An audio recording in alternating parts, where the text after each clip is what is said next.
politique, information, propagande, et illusion sur soi-même. Une situation politique est l'expression d'un problème psychique, parallèle chez des millions d'individus. Des individus qui ne visent qu'à s'assurer la supériorité par la force. C'est tout le contraire du mouvement vers rien 01-rien.org, qui vise à un exercice constructif du pouvoir politique, qui vise à établir un équilibre entre des énergies qui doivent se déployer librement. Notre vie repose sur notre relation aux autres, et il importe de ne pas être compris de travers. Le mouvement vers rien 01-rien.org s'attache aux réalités substantielles, et n'est pas plus responsable de la zoologie, que de l'existence des poux et des éléphants. Il s'agit donc dans cette vidéo, pour le mouvement vers rien 01-rien.org, d'établir une relation correcte avec la notion de vérité qui, autant le dire tout de suite, se trouve beaucoup plus en profondeur qu'en surface.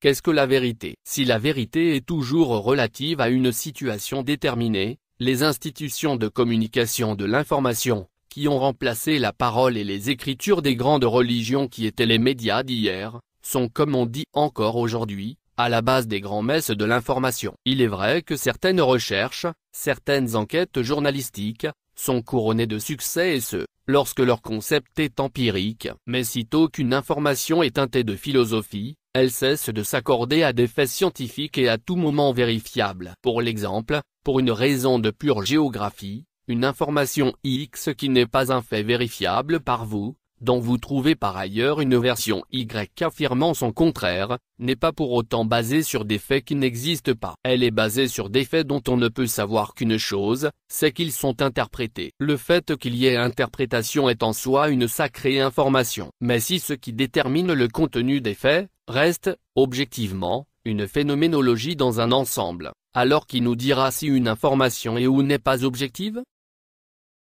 Dans les informations, les faits sont parfois gênants pour les uns ou pour les autres, mais une information s'adresse à une collectivité extrêmement diverse, dans laquelle certains éléments ont décidé, ni de discuter, ni de se résoudre à céder sur un parti pris. Il est en effet parfois décidé par des groupes de faire de la propagande, c'est-à-dire qu'il est décidé d'être assez stupide pour en arriver à croire et faire savoir que, l'image que l'on projette de soi, dans la glace, est vivante et réelle. La tradition nous confirme que la propagande existe depuis les temps les plus anciens. De ces contenus certains éléments sont alors tenus, soit au dehors de l'information, soit ajoutés en dedans en déployant toutes sortes de ruses possibles et imaginables. Un pou devient un éléphant devient un pou et l'information au final pour qui veut tout savoir, n'est qu'une masse d'opinions. Le plus souvent les responsables de l'information sont des gens qui ont un meilleur ennemi. Ce meilleur ennemi est fascinant, d'ailleurs on pense à lui sans arrêt, on s'excite en toute démesure à son sujet et on va donc le persécuter,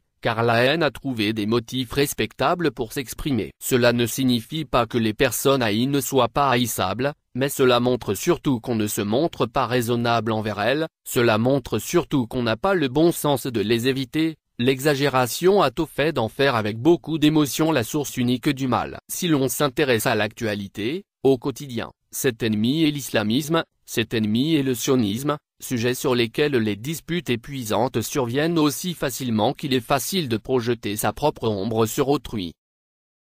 Ce que les médias nous apprennent en première vérité, c'est qu'un pourcentage minime des malades dits tueurs psychopathes fait connaissance avec les cliniques psychiatriques. La majorité des psychopathes forment une composante dite normale de la population mondiale. Les militants armés d'un isme trouveront que résonne durement l'emploi du mot psychopathique pour exprimer avec exactitude et justesse les dispositions mentales qui sont les leurs. Mais il ne viendrait pas à l'idée du mouvement vers rien 01-rien.org de parler d'un mouvement armé et ou d'un national-socialisme avec douceur. Pour ne toujours même pas parler d'actualité mais de quotidien, nous pouvons prendre l'exemple de certains antisionistes qui préféreront, avec exactitude et justesse selon eux, accuser les sionistes, quand ce n'est pas directement les juifs, d'être les responsables du mal sur la terre. Que penser de gens qui n'ont, ni constaté, ni compris, après 2 millions d'années d'évolution, que le mal était là avant l'homme, quand sa responsabilité ne pouvait absolument pas être engagée, puisqu'ils n'avaient pas de conscience. Il est donc opportun de leur demander, mais alors à qui doit-on imputer la présence du serpent au paradis? Prêtant à rire pour l'homme de bon sens, certaines affirmations, bien qu'imbéciles et bien que cette imbécilité se remarque immédiatement, sont également très dangereuses. Le mal est ainsi une simple faute commise par l'homme. Diabolique procédé de religieux, le mal, le diable, Satan, est minimisé, des hommes sont rendus responsables. Mais cela permet aussi de faire le mal, grâce à Dieu. Dans le conflit du Proche-Orient toujours, on entend quotidiennement qu'Allah maudisse Israël, ou que Yahvé foudroie nos ennemis. Est-ce un souhait, une affirmation, ou un ordre donné à Dieu? La question que se pose alors le mouvement vers rien est, quelle que soit votre religion, êtes-vous prêt à aimer Dieu pour rien? On peut constater que les partisans d'un isme accusent toujours les institutions de communication de l'information de mensonges purs et simples pour imposer les leurs, et, vu le niveau de conscience des partisans des ismes, le travail ou le non-travail des institutions de communication de l'information nous confirme, volontairement ou involontairement, ce que nous savions déjà, à savoir que l'homme est un loup pour l'homme. Mais c'est avant tout le problème de la conscience qui se pose. Puisque le bien et le mal n'existent pas dans la nature s'il n'y a pas la conscience d'être humain pour déterminer l'un ou l'autre, ce que l'on peut voir dans la nature c'est qu'elle ne juge pas. La nature présente les conséquences. Vous avez été imprudent, vous avez fait une chose dont vous pouviez vous douter qu'elle n'est pas bonne pour votre santé. Devant la nature, vous êtes coupable car vous n'avez pas atteint le niveau de conscience pour lequel vous êtes créé. Vous voilà mort. Les partisans d'un isme devraient mieux réfléchir à cela.